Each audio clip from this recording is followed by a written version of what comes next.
ફરી માવઠાનો માર, ફરી ગુજરાતને ગમરોળશે માવઠું। નમસ્કાર, સવાલ 100%નો સાથે હું છું આપની સાથે કૃષ્ણા। ખેડૂતો માટે સ્થિતિ એવી થઈ ગઈ છે કે માંડ હજુ એક ઘાત ખતમ થઈ હોય, એક ઘાત ટળી હોય ત્યાં બીજી ઘાત જાણે કે માથું ઊભું કરીને, મોઢું ખોલીને બેઠી હોય। કંઈક એવું જ થઈ રહ્યું છે, કારણ કે રાજ્યમાં ખેડૂતો માટે ફરી એક વખત માઠા સમાચાર હવામાન વિભાગ દ્વારા, હવામાન નિષ્ણાંતો દ્વારા મૂકવામાં આવ્યા છે, વ્યક્ત કરવામાં આવ્યા છે। આવતીકાલથી 10 જાન્યુઆરી સુધી મોટાભાગે 8 અને 9 જાન્યુઆરી માટેની આ આગાહી છે કે કમોસમી વરસાદ ગુજરાતના કેટલાક ભાગોમાં વરસશે। ક્યાંક હળવા વરસાદની આગાહી કરવામાં આવી છે તો ક્યાંક ભારે માવઠું પણ વરસી શકે છે તેવું કહેવામાં આવી રહ્યું છે। શા માટે ગુજરાતમાં વારંવાર માવઠા વરસી રહ્યા છે? એ ઉનાળાની સિઝન હોય, એ શિયાળાની સિઝન હોય, આ બંને સિઝનમાં ભર શિયાળે પણ આપણે જોયું કે વારંવાર કમોસમી વરસાદ વરસી રહ્યો છે અને ખેડૂતો ચિંતામાં મુકાઈ જાય છે, કારણ કે ખેડૂતોના પાક પર પાણી ફરી વળે છે। આ બધા વચ્ચે ફરી એક વખત જ્યારે વરસાદની આગાહી કરવામાં આવી છે, કમોસમી વરસાદની આગાહી, માવઠાની આગાહી કરવામાં આવી છે, કારણ કે અરબ સાગરમાં ટફને કારણે આ વરસાદ વરસશે તેવું કહેવામાં આવી રહ્યું છે। ક્યાં ક્યાં વરસાદ વરસશે તેની વાત કરીએ, ગ્રાફિક્સના માધ્યમથી અમે આપને બતાવીશું, કારણ કે ફરી દર વખતે જે રીતે જે વિસ્તારો સૌથી વધારે માવઠાગ્રસ્ત રહેતા હોય છે, સૌરાષ્ટ્ર અને દક્ષિણ ગુજરાત, આ બંને ક્ષેત્રોમાં માવઠાની આગાહી કરવામાં આવી છે। મેપના માધ્યમથી આપણે બાજુમાં બતાવતા રહીશું। 8 જાન્યુઆરીની આપણે વાત કરીએ તો 8 જાન્યુઆરીએ ગીર સોમનાથ, અમરેલી, ભાવનગર, રાજકોટ, વલસાડ, નવસારી, સુરત, દાદરા નગર હવેલી, અમદાવાદ, ગાંધીનગર, અરવલ્લી, સાબરકાંઠા, બનાસકાંઠા અને મહેસાણામાં 8 જાન્યુઆરીએ માવઠું વરસી શકે છે। ક્યાંક હળવું માવઠું વરસશે તો ક્યાંક મધ્ય ગુજરાત અને ઉત્તર ગુજરાતના કેટલાક વિસ્તારોમાં ભારે માવઠું પણ વરસી શકે તેવું કહેવામાં આવી રહ્યું છે।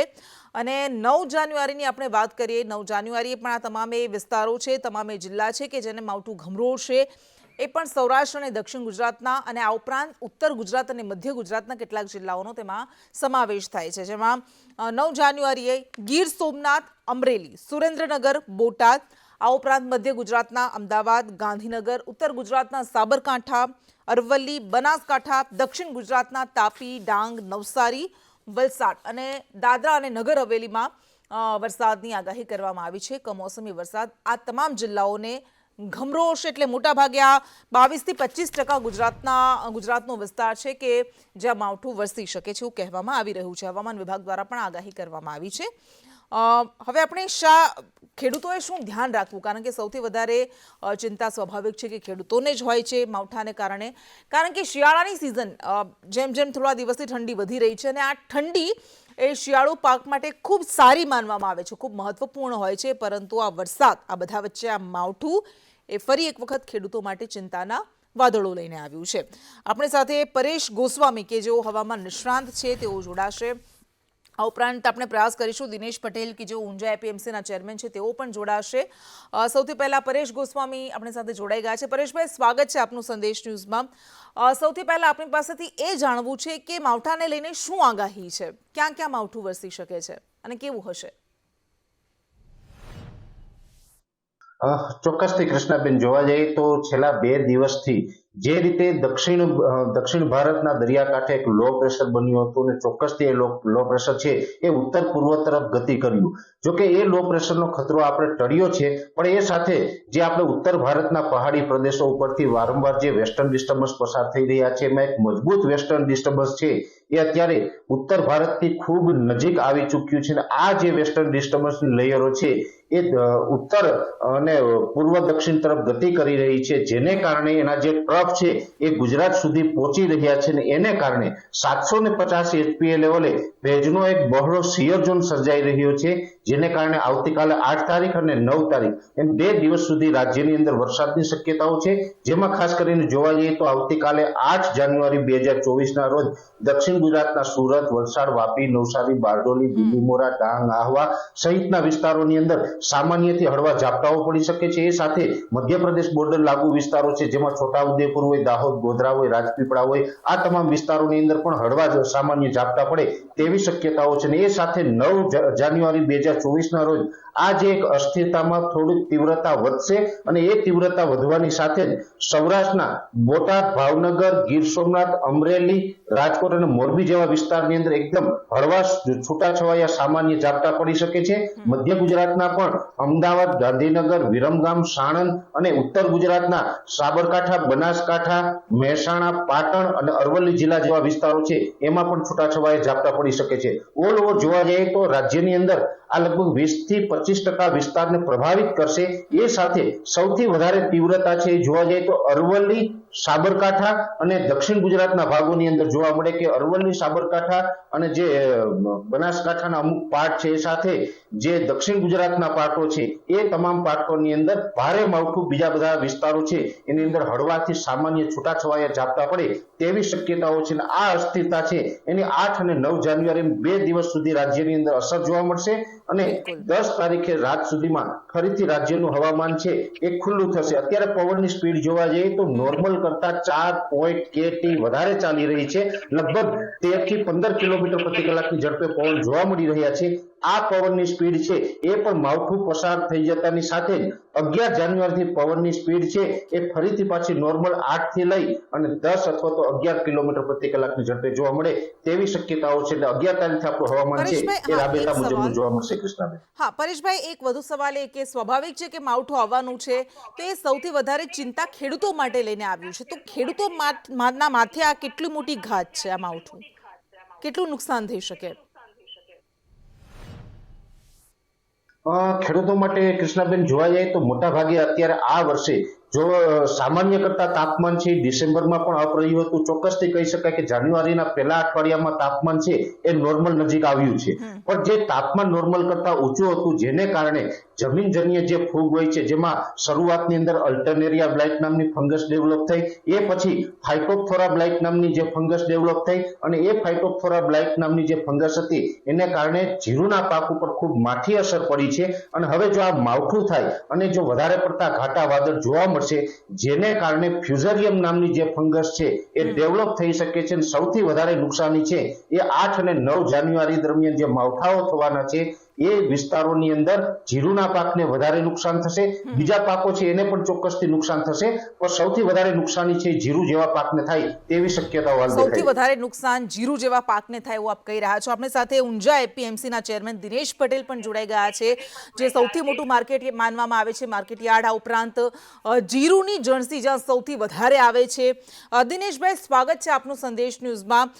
હવામાન વિભાગ દ્વારા સચેત કરવામાં આવ્યા છે માર્કેટ યાર્ડને, ખેડૂતોને, તેમ છતાં પણ આજે જામનગરના હાપા માર્કેટિંગ યાર્ડમાં તકેદારીના કોઈ પગલાં જોવા મળ્યા નહીં, કારણ કે તમામ જણસ હતી એ ખુલ્લામાં જોવા મળી.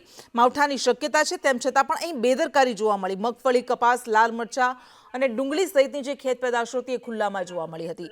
તો ઊંઝા એપીએમસીમાં ખેડૂતોને નુકસાન ન થાય, એમની મહેનત, એમનો પરસેવાનો પાક નુકસાનમાં ન પરિણમે, તો એના માટે શું ધ્યાન રાખવામાં આવી રહ્યું છે, શું પગલાં લેવામાં આવી રહ્યા છે? ઊંઝા એપીએમસીમાં જે વેપારીઓ છે એમની સાથે સંકળાયેલા ખેડૂતોને પરિપત્ર કરીને અમે ખાસ જણાવ્યું છે કે જે કોઈ પણ માલ લઈને આવે એ પૂરતી એને ઢાંકવાની વ્યવસ્થા કરીને લઈને આવે, તાડપત્રી કે જે કંઈ પણ હોય એમની સાથે. અને વેપારીઓને પણ ખાસ કહેવામાં આવ્યું છે કે જે ખેડૂત માલ લઈને આવે છે એ શેડની નીચે ખુલ્લામાં ક્યાંય પણ એનો ઢગલો ન કરે અને એના માટે પૂરતા એ લોકો વ્યવસ્થા કરે. આ સિઝન જો કે ઓફ સિઝન છે એટલે અત્યારે હાલ ઊંઝા માર્કેટમાં વધારે માલ નથી આવતો, છતાં પણ જે કંઈ પણ માલ આવે છે તે પૂરતા એના પગલા લઈ ઢાંકીને જ રાખે એવી સ્પષ્ટ સૂચના આપવામાં આવી છે. અચ્છા, હાજી. અને ખાસ ખેડૂતોને એ પણ કહેવામાં આવ્યું છે કે આ સિઝનમાં જીરું અને જે કંઈ પણ મસાલા પાકો છે, વરિયાળી અને આ બધા એ વેધરથી ખૂબ જ સસેપ્ટિબલ છે. આ વર્ષે અત્યાર સુધી જે વાતાવરણ ઠંડીનું નહોતું એ જો કે જીરું અને બીજા પાકો માટે પણ અનુકૂળ નહોતું. હવે ઠંડી ચાલુ થઈ છે, એની સાથે સાથે આ માવઠાની પણ એક આપણે તકલીફ આવે છે. તો એનાથી છારો, એ ટાઈપની ફૂગ અને સુકારો અને ચરમીના રોગો જીરુને લાગુ પડતા હોય છે. તો એના માટે ખાસ કરીને સવારમાં જે મજૂરોની શક્યતા હોય તો એમનું જે ઉપર ઝાકળ લાગ્યું હોય એ પાડી દે, અથવા તો એમાં સવારે ઝાકળ હોય એ વખતે ગંધકનો અને એ છંટકાવ કરે તો એમાં પણ સારો અને એવા રોગ ન આવે એની તકેદારી લેવા માટે ખાસ ખેડૂતોને તાકીદ કરવામાં આવે છે. અચ્છા દિનેશભાઈ, એપીએમસી તરફથી, માર્કેટયાર્ડ તરફથી આપે શું ધ્યાન રાખ્યું છે? એપીએમસી ખેડૂતોને ઉપયોગી થવા માટે દર વર્ષે સબસિડાઇઝ રેટથી અમે બધાને તાળપત્રી આપતા હોઈએ છીએ. વેપારીઓને પણ તાળપત્રી પૂરી પાડતા હોઈએ છીએ. આથી આવા કોઈ પણ જ્યારે તકલીફ હોય ત્યારે એ પૂરેપૂરી એની ઉપયોગમાં લઈ શકે. અને ખાસ ઊંઝા એપીએમસીમાં ઇન્ફ્રાસ્ટ્રક્ચર એટલું સરસ છે કે ચોમાસામાં પણ વધારે વરસાદ હોય ત્યારે પણ અહીંયા માલ બગડવાનો કે એવો કોઈ પ્રશ્ન ઊભો થતો નથી. અને ખરેખર જે વેપારીઓ અહીંના છે એમને પણ હું ધન્યવાદ આપું છું કે એ પણ આવી કોઈ તકલીફ હોય એ વખતે અગોતરું આયોજન કરી અને ઊંઝામાં માલ ન બગડે એના માટે ચોક્કસથી પહેલેથી જ એક્ટિવ છે.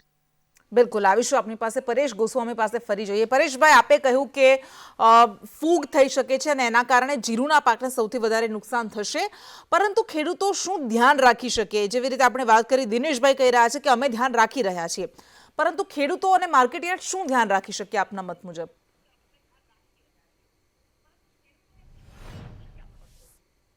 ચોક્કસથી જે સ્થાવર જે કોઈ ખેત ઉત્પાદન પડેલું હોય એને ઢાંકી શકાય છે, પણ જે ખેતરમાં ઉભો પાક છે એની જો આપણે રક્ષણની વાત કરવા જઈએ તો આમાં ઘણી વખત એવું પણ બનશે કે જે સિસ્ટમ છે આ થંડરસ્ટોર્મ એક્ટિવિટીમાં જો પરિણમે તો અમુક વિસ્તારોની અંદર એકદમ હળવા કરા પણ પડી શકે છે.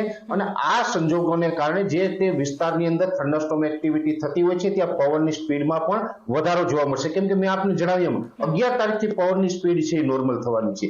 એટલે જે પાકોની ઊંચાઈ છે 1-1.5 ફૂટ કરતા વધારે હોય, જેવા કે તુવેર છે, એરંડા છે, હજી પણ ખરીફ પાકની અંદર કદાચ અમુક જગ્યાએ કપાસો ઉભા હશે, ઘઉં હશે, અથવા તો બાજરી કે મકાઈ જેવા પાકો છે, આવા પાકોને બિલકુલ પિયત ન આપવું જોઈએ. એ સાથે જીરુનો પાક છે એમાં પણ હવે ફ્યુઝેરિયમનો પ્રશ્ન છે એ આવી શકે છે, એટલે એને બચાવવા માટે પણ આપણે જીરુના પાકને પણ પિયત બંધ રાખવું જોઈએ. અને આ જે માવઠું જે વિસ્તારોની અંદર પડે એ માવઠું પસાર થઈ ગયા પછી એ પાકોની અંદર સલ્ફર અને મેન્કોઝેબ જેવા પદાર્થનો છંટકાવ કરવો જોઈએ, જેથી કરીને સલ્ફર છે એ ફૂગનાશકનું કામ પણ કરે છે. સલ્ફર છે એ પોતાની રીતે એક તત્વ પણ છે અને સલ્ફર છે એ ભેજ બાળવાનું પણ કામ કરી શકે છે. એ સાથે જે આપણે વનસ્પતિ હોય, જે સજીવ છે, અને એની અંદર જેવી રીતે આપણે શરીરની અંદર છિદ્રો હોય છે કે માણસના શરીરમાંથી પરસેવો બહાર આવે છે, એવી રીતે વનસ્પતિની અંદર જે છિદ્રો હોય છે એને એગ્રીકલ્ચર સાયન્સની અંદર સ્ટોમેસો કહેવામાં આવે છે. એ સ્ટોમેસો દ્વારા પોતે એક સજીવ છે એટલે શ્વાસ લેતું હોય છે, અને એની અંદર જો આ ભેજ જાય છે સ્ટોમેસોની અંદર,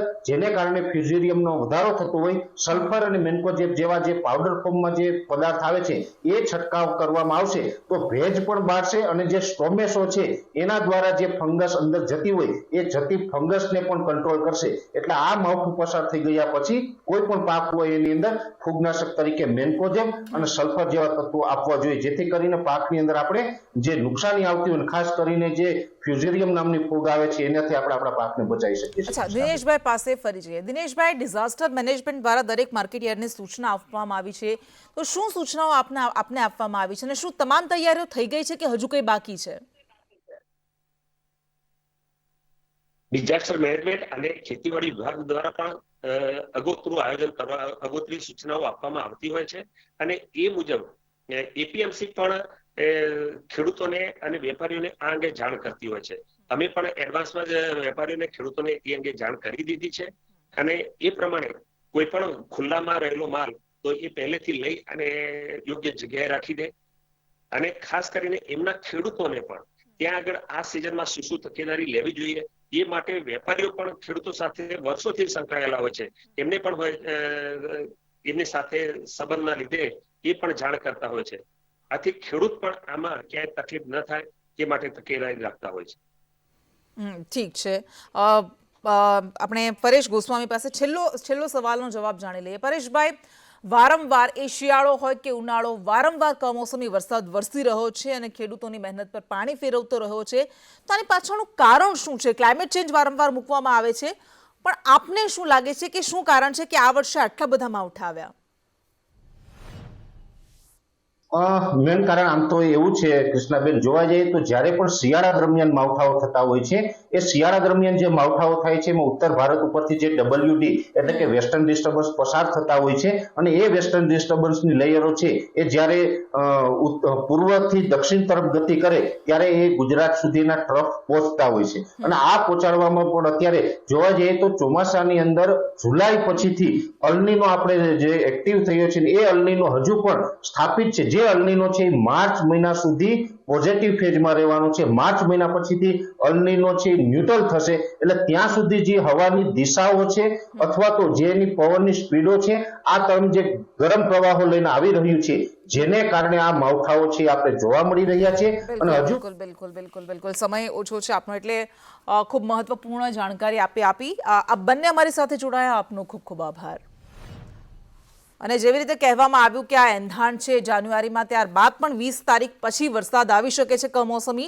જોકે આ આગાહી અત્યારે ખૂબ જલ્દી ગણાશે, પરેશ ગોસ્વામીનું જેવું કહેવું હતું એવું, પરંતુ અત્યારે જ્યારે આ માવઠાની આગાહી કરવામાં આવી છે, આપણે એવી આશા રાખીએ કે આ માવઠું મુસીબત બનીને ન આવે, પરંતુ તેમ છતાં પણ જો એ આવે છે આગાહી પ્રમાણે, તો એ જરૂરી છે કે ખેડૂતો અને માર્કેટયાર્ડ સચેત રહે, સતર્ક રહે, જેના કારણે તેનું નુકસાન બને તેટલું ઓછું આપણે કરી શકીએ અને ટાળી શકીએ.